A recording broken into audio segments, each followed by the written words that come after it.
আসসালামু আলাইকুম সবুজ মনা কলিজার টুকরা ভাইরা, আমি একটা ভিডিও নিয়ে আসছি আপনাদের সামনে।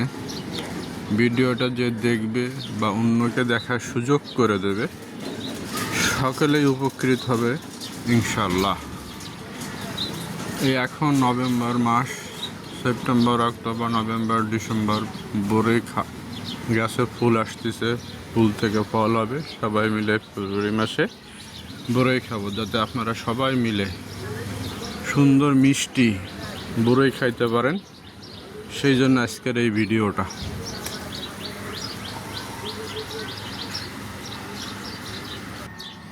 আসেন, বড়ই গাছে এই সময় কোনো প্রকার মাটিতে বড়ই গাছের গোড়ায় খোসাখুসি করে কোনো প্রকার সার দেওয়া যাবে না। তবে আপনি চাইলে বড়ই গাছে এই মুহূর্তে তরল সার দিতে পারেন। সেই তরল সারটা হবে 05234 ম্যাগনেসিয়াম সালফেট দিয়ে গোড়াতে দিতে পারেন। আবার এসওপি প্লাস ম্যাগনেসিয়াম সালফেট গুলে মাটি গুঁড়া দিতে পারেন 15 দিন 10 দিনের ব্যবধানে। কোনো প্রকার মাটি খোসাখুসি করা যাবে না, একদম খোসাখুসি স্টপ। স্প্রে খাবার হিসাবে আপনি দিতে পারবেন বায়োভিটা এক্স অনুখাদ্য, কিন্তু কোনো প্রকার রাসায়নিক খাদ্য স্প্রে করা যাবে না। ও আপনি ইচ্ছা করলে 0050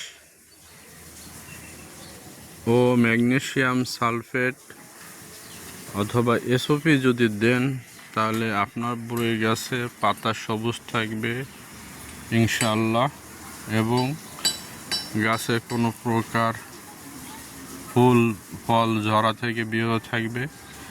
এই সময় আপনার বড়ই গাছে এক প্রকার ফুলের গোড়ায় সাদা সাদা ফেনার মতো জমা হবে, যাকে বলে মিলিবাগ।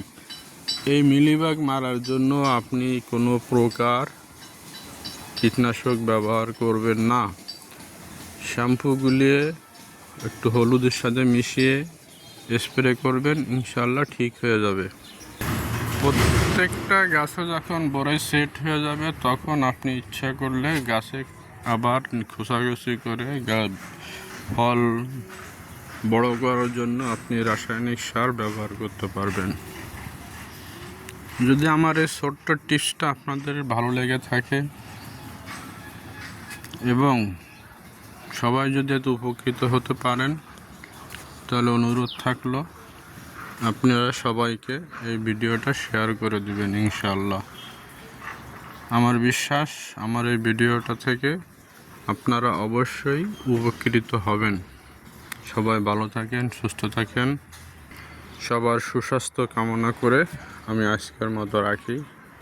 আমার বাগানের জন্য দোয়া করবেন ইনশাআল্লাহ। আপনারা সবাই ভালো থাকবেন।